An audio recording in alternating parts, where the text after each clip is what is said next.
Welcome to my channel, Worldwise. This is gonna blow your mind. It was October 7th, 1985. The Italian cruise ship, a symbol of luxury and leisure, sailed serenely towards a distant horizon. On board, over 1,000 souls, a tapestry of nationalities and backgrounds, basked in the warmth of the autumn sun. They were oblivious to the dark terror that lurked just below the surface, waiting to erupt and shatter the tranquility of their journey. The ship had left Genoa, Italy, a few days prior. Its itinerary promised a delightful mix of sun-drenched ports and ancient wonders. The first stop was Alexandria, Egypt. Excitement filled the air as hundreds of passengers disembarked for their day trip, eager to explore the city's historical treasures. Little did they know that this seemingly ordinary stop would mark the beginning of an extraordinary ordeal. As the day wore on and the sun began its descent, a sense of unease settled over the ship. The passengers who had gone ashore were nowhere to be seen. The crew, initially dismissive, grew increasingly concerned. Time seemed to stretch, each tick of the clock amplifying the growing anxiety. The horrifying truth, when it finally emerged, was more terrifying than anyone could have imagined. The Achille Lauro was no longer a vessel of pleasure. It had become a prison, held captive by a force determined to make its mark on the world stage. The news spread like wildfire through the ship, igniting panic and fear. The Achille Lauro had been hijacked. 4 armed men, their faces contorted with fanaticism, were now in control. They were members of the Palestine Liberation Front, PLF, a splinter group of the Palestine Liberation Organization, PLO, notorious for its violent tactics. Their leader, a man who would soon become synonymous with this act of terror, was Youssef Majid al-Mulchi. Al-Mulchi's demands were stark and uncompromising. The release of 50 Palestinian prisoners held in Israeli jails, or the ship and its passengers would pay the price. The world watched in horror as the drama unfolded on the high seas. The hijackers, heavily armed and volatile, herded passengers and crew, transforming the once luxurious spaces into a scene of chaos and fear. The hijackers' ruthlessness became horrifyingly clear within hours. Leon Klinghoffer, an elderly American tourist confined to a wheelchair, became a target of their rage. He was brutally shot in cold blood, his body later tossed overboard into the unforgiving waters of the Mediterranean. This cold-blooded murder sent shockwaves around the world, transforming a hostage situation into a chilling spectacle of barbarity. To understand the hijacking of the Achille Lauro, one must delve into the turbulent waters of the Israeli-Palestinian conflict. The year was 1985. The Middle East was a tinderbox, simmering with long-standing tensions and punctuated by sporadic eruptions of violence. The Palestinian struggle for self-determination had been raging for decades, often spilling over into acts of terror that shocked the world. The PLF, the group behind the hijacking, was born out of this struggle.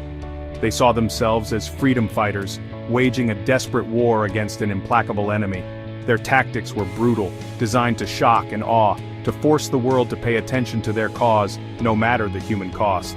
The hijacking of the Achille Lauro was a calculated act of defiance, a desperate attempt to leverage international pressure on Israel. The hijackers, fueled by a potent mix of ideology and desperation, held the world hostage along with the passengers and crew of the Achille Lauro. They were playing a dangerous game, one with unpredictable consequences, and the world held its breath, praying for a peaceful resolution to this volatile situation.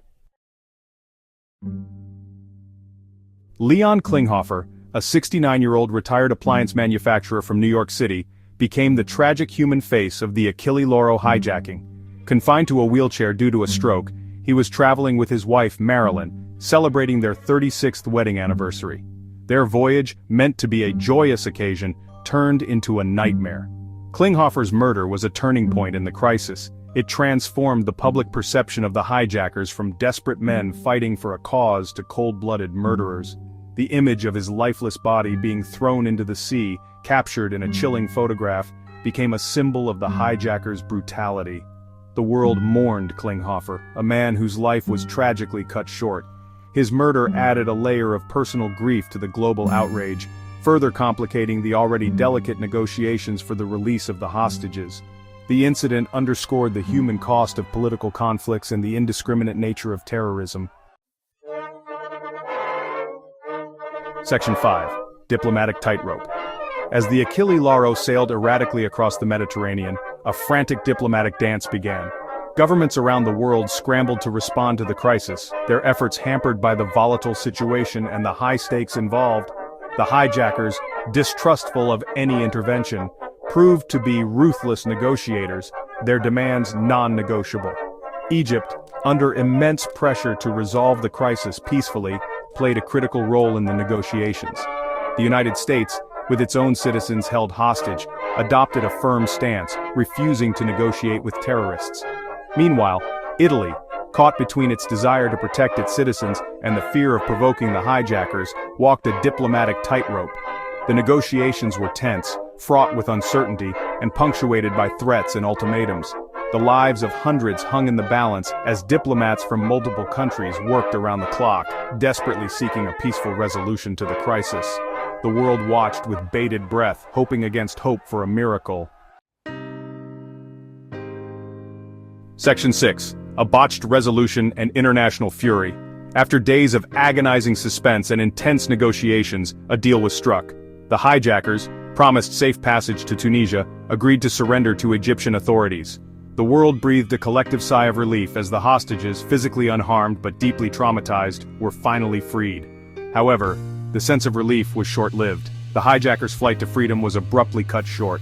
U.S. Navy F-14 Tomcat fighters, acting on President Ronald Reagan's orders, intercepted the Egyptian plane carrying the hijackers.